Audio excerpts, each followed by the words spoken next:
संगवारी मिला जय जहाँ तो संगवारी हो कैसे आप मन आशा करते हैं कि बढ़िया होगा। हमें भी बढ़िया है तो संगवारी हो आप मन ला अपन YouTube channel Amba Chauhan blog में स्वागत है। तो संगवारी हो आज हम आए हैं गायत्री माता के सत्संग में। तो चला संगवारी हो मैं दिखा था आप मन ला सत्संग कैसे होते तेला तो बने रहा ब्लॉग में। तो विवाह संस्कार कराइए। अभी विवाह संस्कार कम होने लगते हैं। ढोल ढमाका होता है, खाना पीना होता है, ये सब चीजें जरूर होती है, पर संस्कार का मतलब ये कि उसमें बताया जाए वर वधू को कि देखो विवाह संस्कार का अर्थ क्या होता है, इसके सिद्धांत क्या है, इसके आदर्श क्या हैं, आपकी क्या जिम्मेदारी बढ़ने वाली है, आगे चल के घर गृहस्थी आपको बसाना है तो अच्छी गृहस्थी कैसे आपकी चलेगी, इसके लिए क्या बातें हैं, तो वो सारी बातें उसमें कराई जाती है। साथ में जो वैदिक विधियां कराई जाती है, उन मंत्रों से, यज्ञ से, वैदिक विधियों से क्या होता है कि दोनों वर वधू का वातावरण बदलता है, उनका आकाश तत्व ठीक होता है, उनके वाइब्रेशन जो है आकाश तत्व के वो ठीक होते हैं, तो जिससे क्या हो जाता है कि भविष्य में उनका जीवन अच्छा बनता है, उज्जवल भविष्य। इसलिए विधि मंत्र तरीके से होना चाहिए। यदि यहाँ पे कोई ऐसी व्यवस्था किसी की है कि हो रखा है तैयारी, तो खाना तो यहाँ बन ही रहा है, यज्ञशाला बनी ही है, तो ऐसा कुछ हो तो कल आ जाइए, कल दोपहर में बढ़िया से विवाह करवा देंगे आप, है ना। तो आप देखना है कि विवाह संस्कार कैसे होता है। अभी विवाह तो हो रहे हैं पर संस्कार नहीं हो रहे। पंडित जी का काम कितना है, लोग सारा धूम धड़ाका करके रात पे 1-1:30 बजे बोलते हैं कि आप पंडित जी करा दो, और फिर बोलते हैं जल्दी जल्दी करा दो। हाँ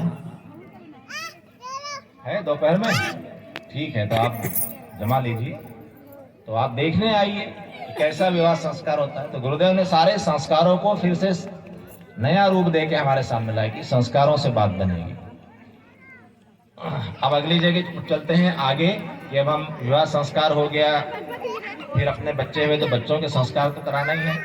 धीरे धीरे हमारी आयु हो गई 50 साल 60 साल, घर में बच्चे बड़े हो गए, काम धंधा संभाल लिया, अब हम क्या करें? अभी भी घर में ही बैठे रहें क्या?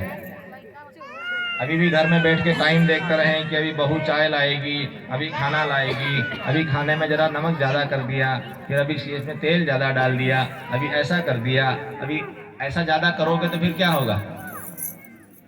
तो फिर बहू बोलेगी क्या दिन भर घर में बैठे रहते हैं, कहीं बाहर भी नहीं जाते। बेटे से आप पूछते रहोगे ला हिसाब बता, तो बोलेगा ठीक है ना, अब आपने हिसाब कर लिया, अब अपना हिसाब मैं देख लूंगा।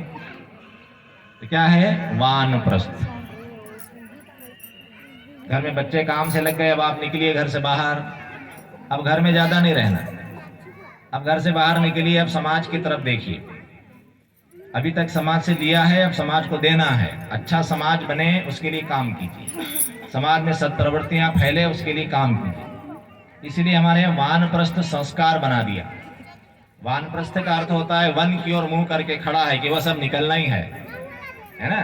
तो अब ज्यादा से ज्यादा समय क्या करना, घर से बाहर आइए और समाज की सेवा में लगाइए। क्या सेवा करेंगे साहब? आप शांति कुंज आइए, 1 महीने का प्रशिक्षण शिविर कीजिए, 9 दिन का साधना शिविर कीजिए, आपको बता देंगे कि अपने आप में हमको क्या बनना है और समाज की सेवा किस ढंग से करना है। तो ये जो पीला कपड़ा देख रहे हैं बाबा लोगों का नहीं है, ये किसका है? वानप्रस्थ। कि लोक सेवा के लिए, समाज की सेवा के लिए, समाज को अच्छा बनाने के लिए निकले। तो एक कोई योजना तो होना चाहिए ना, कोई विधि तो होना चाहिए ना, कैसे क्या करेंगे उसकी कोई प्रक्रिया होना चाहिए। तो शांति कुंज में सिखाया जाता है, परम पूज्य गुरुदेव ने शांति कुंज में सारी व्यवस्था बना रखी है। तो आप जो भी हो, महिला हो या पुरुष हो, आपकी आयु हो गई, घर में बच्चे अच्छे हो गए, आपका शरीर स्वस्थ है, आप आइए शांति कुंज। जितने भी हमारे भाई लोग आपको पीले कपड़े में दिख रहे हैं, ये सब वानप्रस्थ हैं, ठीक है। कहीं कोई तो अपने यंग भी हैं, जवान भी हैं, अपना काम धंधा नौकरी भी कर रहे हैं और कुछ समय समाज की सेवा में लगा रहे हैं। तो ऐसा करके निकलना शुरू कीजिए, छोड़ना शुरू कीजिए, क्योंकि छूटने वाला है ना। कब छूट जाएगा? कभी भी छूट जाएगा। इसलिए छोड़ने की आदत डालिए कि धीरे धीरे अपने आप छोड़िए, तो इच्छाएं समाप्त हो जाएगी और शरीर रह जाएगा तो मोक्ष है, और इच्छाएं रह गई, मोह रह गया और शरीर छूट गया तो फिर क्या होगा? फिर प्रेत बन जाएगा। मेरा मेरा हाय हाय तो रह ही गया और शरीर छूट गया, तो फिर क्या होगा? पता नहीं कितने समय तक ऐसे ही भटकना पड़ेगा। तो इसलिए समय आ गया तो छोड़ना शुरू कर दीजिए, अपना है ही नहीं, जाने वाला है। तो जिसने छोड़ना शुरू कर दिया तो आखिरी में उर्वा रुकमयु बंधना मृत्योर मुक्षी मामृता, है ना। जैसे पका हुआ फल बेल से अलग कब हो जाता है पता नहीं पड़ता, है ना।